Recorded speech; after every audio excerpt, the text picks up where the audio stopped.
أعوذ بالله من الشيطان الرجيم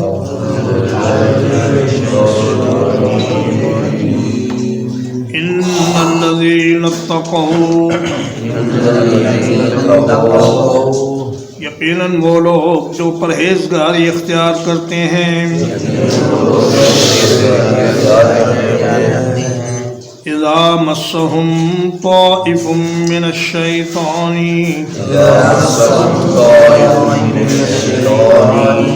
جب انہیں چھو جاتا ہے کوئی خیال شیطان کی طرف سے تذکروا تو وہ چوکنا ہو جاتے ہیں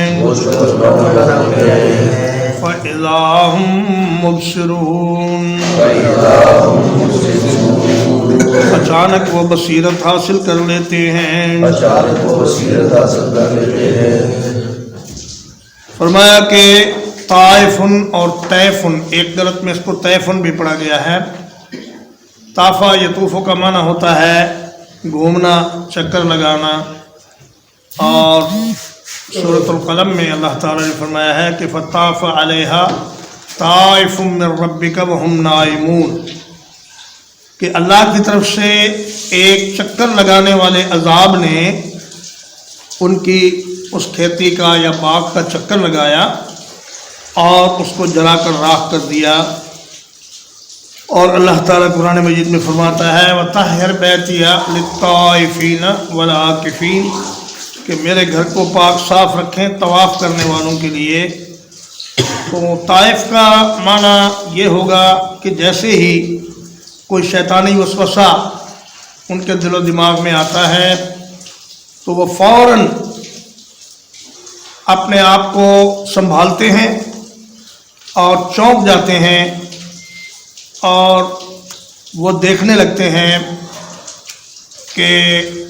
میری اس دنیا میں زندگی کتنی قلیل ہے اور اس کے بعد مجھے مرنا ہے، پھر مجھے قبر میں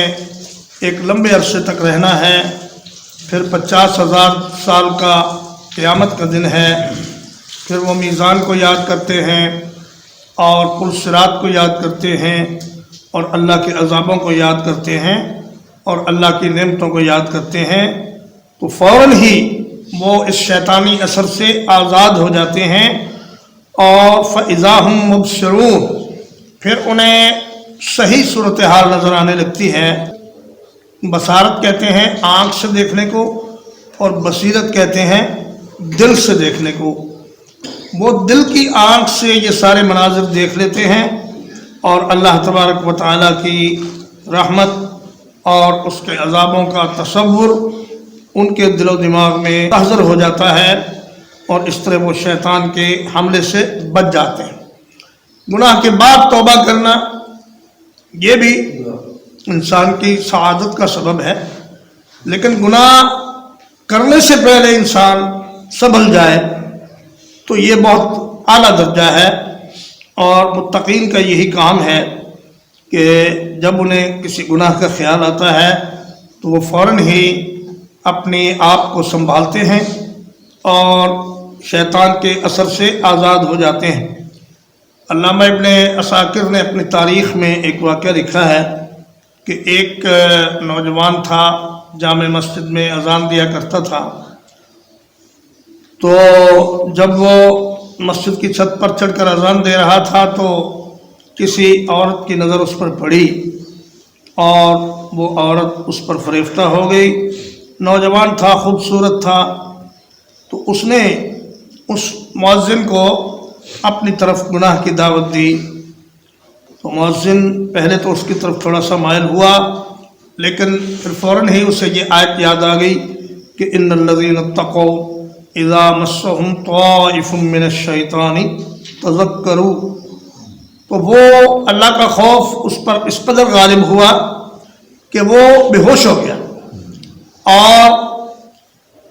حافظ ابن عساکر لکھتے ہیں کہ یہ سیدنا عمر فاروق کی خلافت کا زمانہ تھا، اور دوسری بار جب اسے ہوش آیا تو پھر اللہ کا خوف اور اللہ کے عذابوں کا ڈر اس پر اتنا غالب ہوا کہ وہ گرا اور اس کی جان نکل گئی۔ تو حضرت عمر رضی اللہ تعالیٰ عنہ اس کی قبر پر تشریف لے گئے اور وہاں جا کر یہی آیت پڑھی کہ ان الذین اتقوا اذا مسهم طائف من الشیطان تذکروا. یہ تاریخی واقعات ہیں، ان کی سند کے بارے میں تو کچھ نہیں کہہ سکتے، لیکن نصیحت و عبرت کے لیے انہوں نے یہ واقعہ بیان کر دیا ہے. وَإِخْوَانُهُمْ يَمُدُّونَهُمْ فِي الْغَيِّ،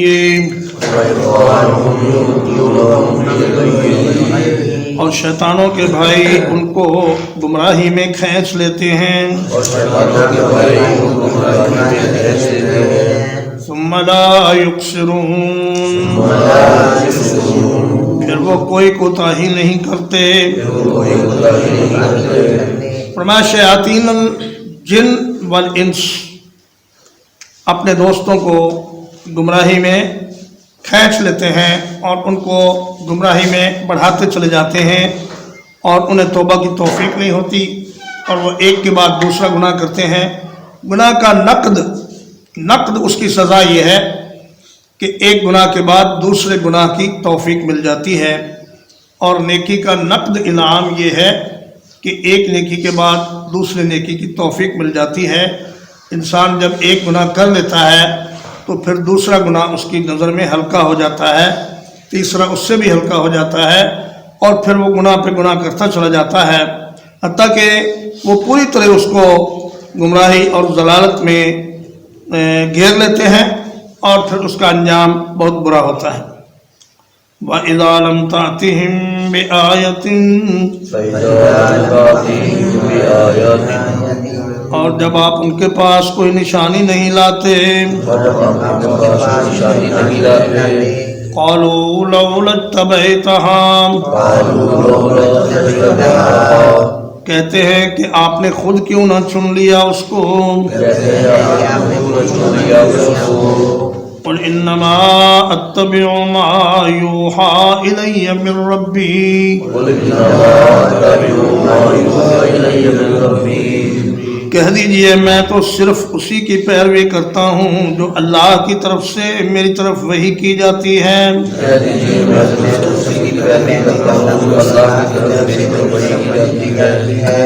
هَذَا بَصَائِرُ مِنْ رَبِّكُمْ، یہ بصیرت افروز باتیں ہیں تمہارے رب کی طرف سے. وَهُدًى وَرَحْمَةٌ لِقَوْمٍ يُؤْمِنُونَ، اور ہدایت ہے اور رحمت ہے ایمان لانے والے لوگوں کے لیے.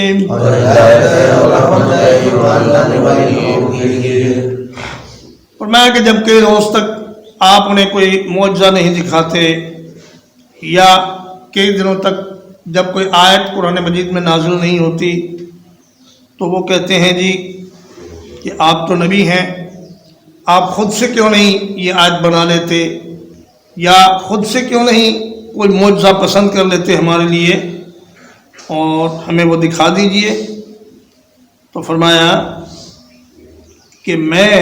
معجزہ دکھانا یہ میرا کام نہیں ہے،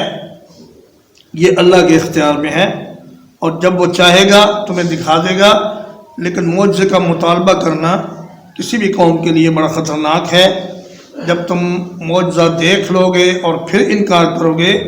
تو پھر اللہ کا عذاب تمہیں اپنی لپیٹ میں لے لے گا. قُلْ إِنَّمَا أَتَّبِعُ مَا يُوحَى إِلَيَّ مِنْ رَبِّي، فرمایا کہ میرا کام معجزہ دکھانا نہیں ہے، میرا کام تو یہ ہے کہ اللہ پاک اس قرآن مجید میں جو کچھ میری طرف نازل فرماتا ہے اور قرآن مجید کے علاوہ حدیث کی شکل میں اللہ پاک جو مجھے احکام میری طرف وہی فرماتا ہے ان پر عمل کرنا اور ان کی پیروی کرنا اور ان کے پیچھے چلنا، یہ میرا اصل کام ہے. هَذَا بَصَائِرُ مِنْ رَبِّكُمْ، فرمایا یہ قرآن مجید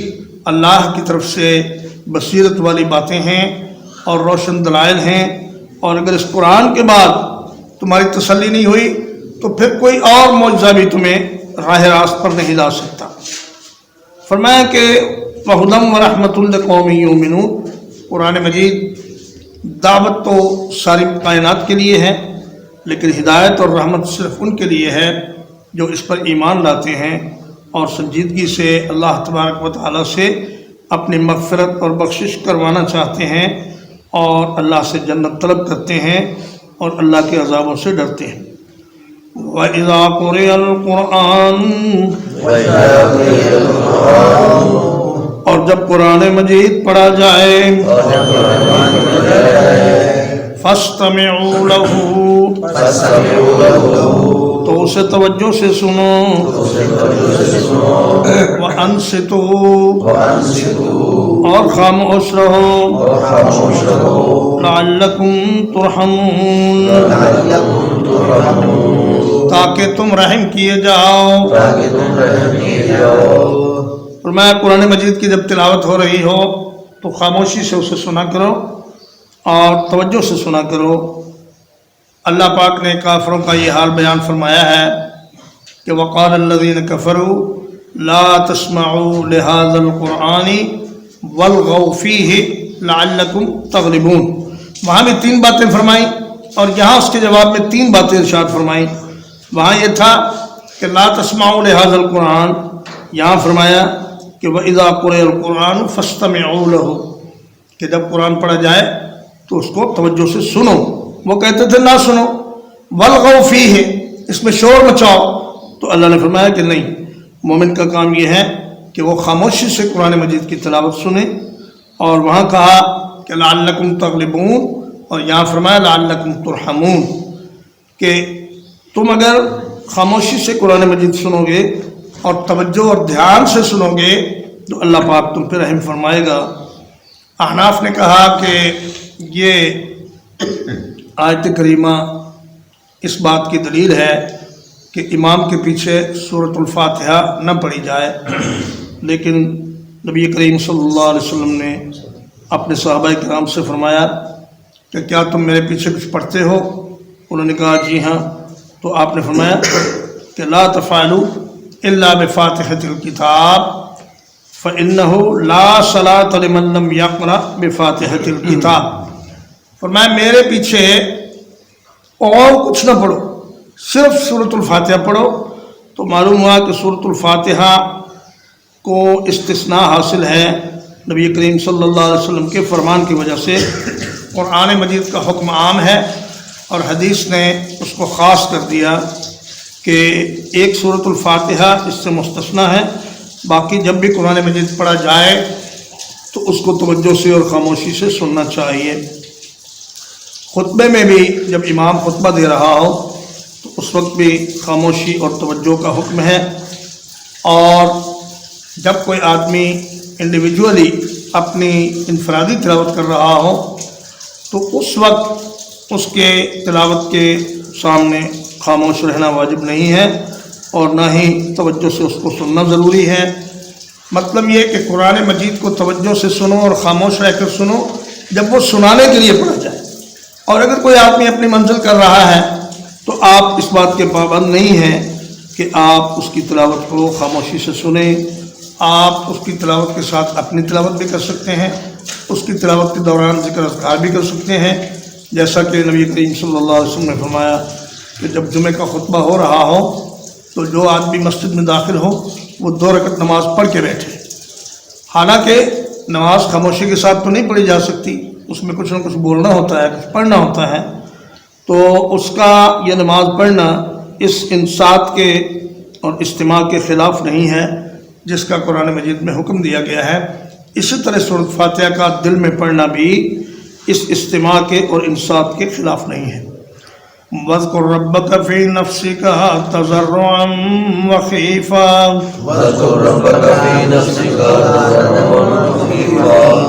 اور یاد کرتا رہے اپنے رب کو اپنے دل میں آہوزاری کے ساتھ اور خوف کے ساتھ۔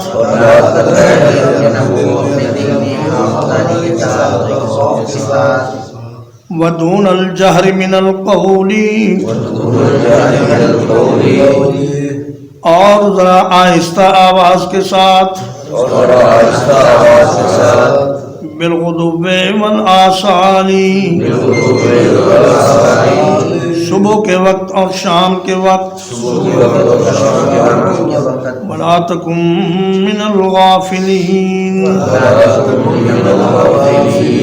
اور نہ ہو جاؤ غافلوں میں سے۔ فرمایا کہ اپنے دل میں گڑا کر اور اللہ کا خوف دل میں رکھتے ہوئے اس کا ذکر جاری رکھا کرو، اور ہر وقت انسان اللہ کے ذکر میں مشغول رہے۔ نبی کریم صلی اللہ علیہ وسلم نے فرمایا لا یزال لسانک رطبا من ذکر اللہ، کہ آپ کی زبان ہمہ وقت اللہ کے ذکر سے تر رہنی چاہیے، چاہے آپ کاروبار کر رہے ہیں، ڈرائیونگ کر رہے ہیں، یا کہیں بیٹھے ہیں کسی مجلس میں، یا اپنے گھر میں ہیں، لیٹے ہوئے ہیں، چل رہے ہیں، بیٹھے ہوئے ہیں، ہر حال میں اللہ کا ذکر کرتے رہیں۔ اور یہ جو ذکر قلبی ہے جو صوفیاء کے ہاں مروج ہے، جس میں زبان سے کچھ نہیں بولا جاتا اور دل کے ساتھ ذکر کیا جاتا ہے، یہ ذکر نہیں ہے، یہ تفکر کہہ سکتے ہیں اسے آپ، اور مراقبہ کہہ سکتے ہیں۔ لیکن ذکر کی یہ تعریف یہ ہے کہ اسے دل کی توجہ بھی حاصل ہو اور زبان کے ساتھ بھی اسے ادا کیا جائے۔ اور فرمایا کہ وَدُونَ الْجَهْرِ مِنَ الْقَوْلِ، درمیانی آواز سے اللہ کا ذکر کریں جب نوافل پڑھے۔ نبی کریم صلی اللہ علیہ وسلم نے صدیق اکبر کو فرمایا کہ آپ اتنی آہستہ آواز میں کیوں پڑھتے ہیں جب تہجد کی نماز پڑھتے ہیں؟ تو کہا جی میں ریاکاری سے بچنے کے لیے ایسا کرتا ہوں۔ اور حضرت عمر سے فرمایا کہ تم اتنی بلند آواز سے کیوں پڑھتے ہو؟ فرمایا میں شیطان کو بھگانے کے لیے بلند آواز سے پڑھتا ہوں۔ تو نبی کریم صلی اللہ علیہ وسلم نے صدیق اکبر سے فرمایا کہ آپ اپنی آواز تھوڑی سی اونچی کر لیں، اور سیدنا عمر سے فرمایا کہ آپ اپنی آواز تھوڑی سی آہستہ کر لیں۔ غدو کہتے ہیں فجر سے لے کر سورج کے نکلنے تک کے وقت کو، اور یہ بڑا مبارک وقت ہے، اور آصال اصیل کی جمع ہے۔ یہ جمع اس لیے لایا گیا، قرآن مجید میں جہاں بھی صبح اور شام کا ذکر ہے وہاں غدو کو مفرد لایا گیا ہے اور آصال کو جمع لایا گیا ہے۔ مطلب یہ کہ جب سورج ڈھل جائے تو اس کے بعد کئی نمازیں پے در پے آتی ہیں، اس لیے اسے جمع کی صورت میں لایا گیا، جبکہ غدو میں صرف ایک نماز ہے فجر کی۔ اور فرمایا کہ غفلت کا شکار نہ ہو جاؤ، اللہ تبارک و تعالی غافل لوگوں کو پسند نہیں کرتے۔ ان الذین عند ربک، یقیناً وہ لوگ جو تیرے رب کے پاس ہیں، لا یستکبرون عن عبادتہ، وہ اس کی عبادت سے تکبر نہیں کرتے، وَيُسَبِّحُونَهُ، اور اسی کی تسبیح بیان کرتے ہیں، وَلَهُ يَسْجُدُونَ، اور اسی کو سجدہ کرتے ہیں۔ یہ سجدے والی آیت ہے، آپ حضرات سبق سے فارغ ہو کر سجدہ تلاوت کر لیں۔ اور فرمایا کہ جو لوگ اللہ کے مقرب فرشتے ہیں، جب وہ اللہ کی عبادت سے اپنے آپ کو بڑا نہیں سمجھتے اور ہر وقت اس کی تسبیح میں مشغول رہتے ہیں اور اللہ کو ہر وقت سجدے کرتے رہتے ہیں، تو اے انسان تجھے بھی یہ چاہیے کہ تو اللہ کی عبادت کے سامنے اپنے آپ کو بڑا بنا کے نہ پیش کر، اور ہر وقت اس کی ذکر و تسبیح میں مشغول رہے اور اللہ کے سوا کسی اور کو سجدہ نہ کر۔ ترجمہ ایک بار پھر دوہرا دیں۔ ان الذین اتقوا، یقیناً وہ لوگ جنہوں نے تقوی اختیار کیا، اذا مسهم طائف من الشیطان، جب چھو جاتا ہے انہیں کوئی خیال شیطان کی طرف سے، تذکروا، تو وہ چوکنا ہو جاتے ہیں، فَإِذَا هُمْ مُبْصِرُونَ، تو اچانک وہ حقیقت حال کو دیکھنے لگ جاتے ہیں۔ وإخوانهم يمدونهم في الغي اور شیطانوں کے بھائی ان کو کھینچ لیتے ہیں گمراہی میں ثم لا يقصرون پھر وہ کوئی کمی نہیں کرتے وَإِذَا لَمْ تَأْتِهِمْ بِآيَةٍ اور جب آپ ان کے پاس کوئی نشانی لے کر نہیں آتے قَالُوا لَوْلَا اجْتَبَيْتَهَا کہتے ہیں آپ نے خود سے کیوں نہ بنا لیا اس کو قل انما اتبع ما يوحى الي من ربي کہہ دیجئے میں تو صرف اس کی پیروی کرتا ہوں جو وحی کی جاتی ہے میری طرف میرے رب کی طرف سے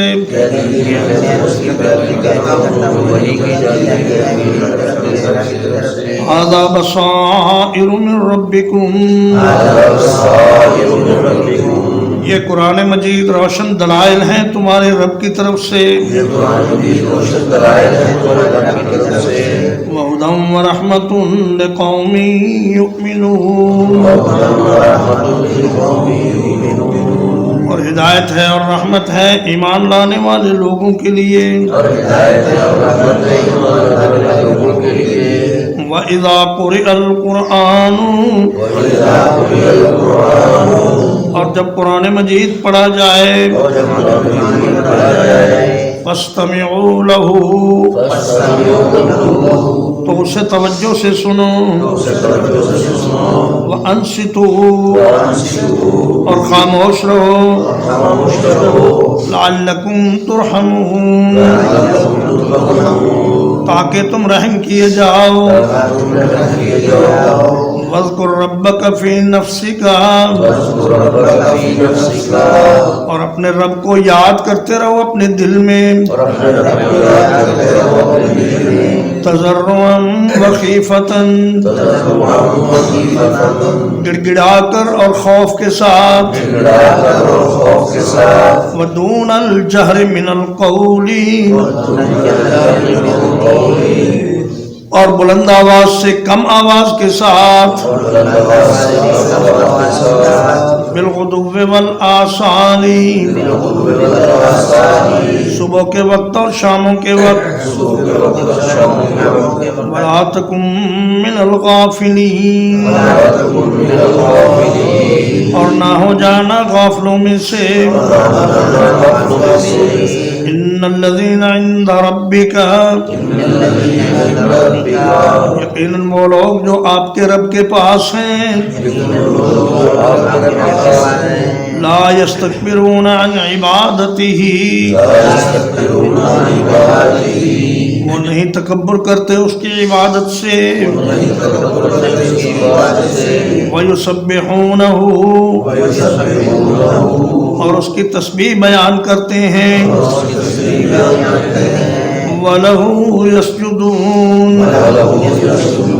اور اسی کو سجدہ کرتے ہیں